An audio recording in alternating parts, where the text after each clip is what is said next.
Dalam benaknya, Jia Luo memerintahkan He Kasak untuk memimpin rekan-rekan muridnya di dekatnya untuk mulai menyusup ke Feng Tianxing, dan hanya ada dua tujuan terpenting. Yang pertama adalah mengeksplorasi kekuatan sebenarnya dari Feng Tianxing. Yang kedua adalah untuk mengetahui berapa banyak kekuatan yang dimiliki Feng Tianxing di bawah komandonya. Kedua tujuan ini jelas, karena Jia Luo menyadari bahwa tindakannya sedikit di luar batas, setidaknya di luar dugaannya. Dia samar-samar menjadi dewa di luar kendali Jia Luo, sesuatu yang tidak akan pernah diizinkan oleh Jia Luo. Jelas, tebakan Jia Luo benar, tindakannya sangat bijaksana dan lembut sebagai pesaing. Tidak langsung menghapusnya sudah cukup memberi Feng Tianxing wajah. Tapi ini agak tidak pantas dalam hal status master dan apprentice.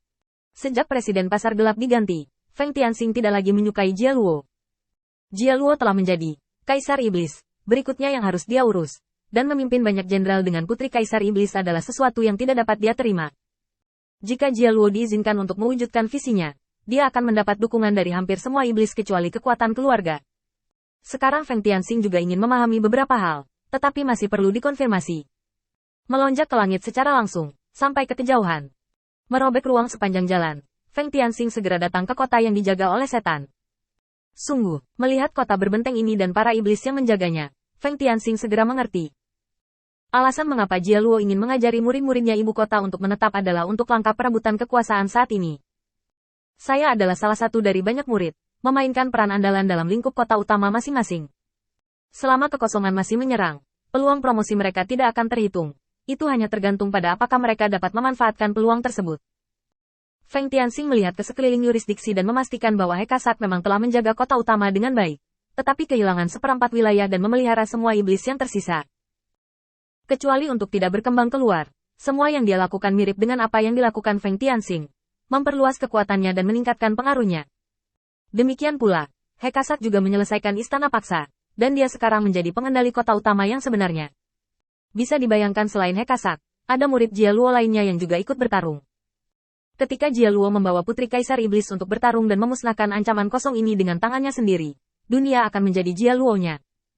Ini adalah rencana yang sangat berani yang membutuhkan waktu lama untuk mempersiapkannya. Hal yang paling mematikan hati adalah bahwa Jia Luo seperti mesin dingin, menerapkan rencana yang dia buat sedikit demi sedikit. Feng Tianxing terdiam untuk waktu yang lama. Dengan pengaturan seperti itu, dengan penampilan Jia Luo seperti ini, apakah dia benar-benar memiliki kesempatan untuk bersaing? Kekuatan terkuat di bawahnya paling banyak bisa dibandingkan dengan kekuatan 7 atau 8 kota utama. Tapi ini sudah menjadi kekuatan puncaknya. Dan kekuatan tempur utama Jia Luo berasal dari Kaisar Iblis, dari putri Kaisar Iblis. Jika dia bertarung dengan ceroboh, dia pasti bukan lawan. Dunia yang dibentuk oleh iblis yang melebur 3000 pengadilan Dao terlalu besar. Feng Tianxing kekurangan tenaga, dan tidak mungkin menghancurkan dukungan yang didapat Jia Luo di bagian bawah. Maka satu-satunya yang tersisa adalah memulai dengan atasan. Tetapi orang-orang tingkat tinggi, bahkan dengan dukungan rahasia putri Kaisar Iblis, tidak memiliki anggota partai untuk dibicarakan. Sangat terbatas untuk mengandalkan klon manusia yang dapat dibunuh oleh Jia Luo kapan saja dengan alasan. Kesempatan untuk Komebat jatuh pada kekuatan keluarga besar. Ini adalah kesempatan terakhir. Jika kekuatan keluarga besar bisa diintegrasikan, tidak kalah dengan kekuatan Jia Luo, dan mereka masih mendominasi di bagian bawah.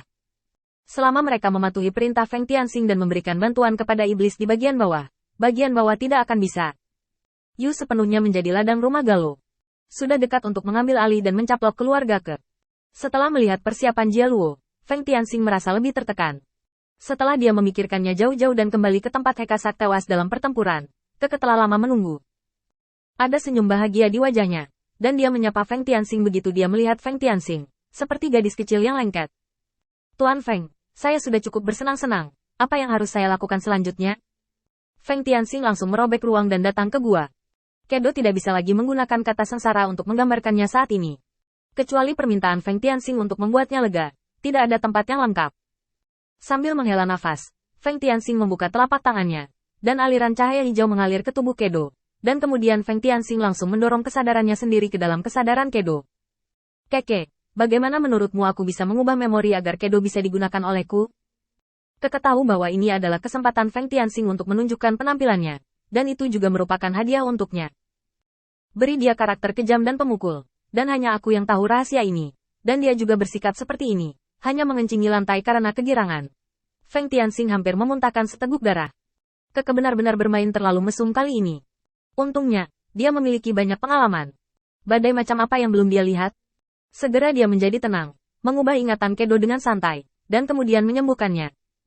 Setelah menyelesaikan semua ini, Feng Tianxing menyerahkan sebuah botol kecil kepada Keke. Ramuan di dalamnya dapat membuat iblis pulih dari luka mereka dalam waktu 1 jam.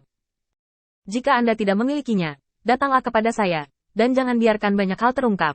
Keke mengangguk dengan penuh semangat, berlutut di tanah dan mengambil botol pil, lalu mencium kaki Feng Tianxing. Kali ini, Ke sepenuhnya percaya pada Feng Tianxing, dan sepenuhnya percaya bahwa dia bisa membuatnya membalas dendam. Etiket ini adalah perwujudan dari kesediaannya untuk berjanji setia. Setelah Feng Tianxing menyembuhkan Kedo, dia melihat sekeliling dengan bingung. Keke bergegas maju dan berkata dengan lembut. Saudari Keduo, kamu terpana setelah serangan Hekasak barusan, jadi aku akan membawamu ke sini untuk memulihkan diri terlebih dahulu. Laksamana Feng telah mengalahkan Hekasak, dan kepalanya telah diperoleh, ayo kembali dulu. Kembali ke rumah Ke dan secara simbolis bertanya kepada Keduo tentang situasi pertempuran, dan apa yang dikatakan Keduo adalah ingatan yang ditanamkan dalam dirinya oleh Feng Tianxing. Tentunya semua ini hanya formalitas saja, karena kepala Hekasak lebih meyakinkan dari apapun. Dan secara alami tidak peduli metode apa yang digunakan Feng Tianxing untuk membunuh Hekasak, selama dia bisa melakukannya. Apakah itu mengguncang orang, memasang jebakan, atau serangan diam-diam, itu semua adalah kemampuannya. Sangat disayangkan bahwa Kedan tidak pernah menyangka bahwa Feng Tianxing mengambil inisiatif untuk datang memprovokasi masalah, dan bahkan membunuh Hekasak dengan sedikit mudah. Setelah berpikir sejenak, Kedan memutuskan untuk memenuhi janjinya dan mengumumkan langsung ke keluarga Ke. Saya Kedan membuat keputusan untuk klan. Ikuti Feng Tianxing, dan bantu Putri Kaisar Iblis untuk bangkit kembali. Setelah jeda sebentar, Kedan kembali memberikan instruksi kepada Feng Tianxing. Saya sudah bersiap untuk menghubungi keluarga lain. Anda bisa mengikuti saya, tetapi saya masih harus memberitahu Anda terlebih dahulu. Mudah untuk meyakinkan saya, tetapi tidak mudah untuk meyakinkan mereka.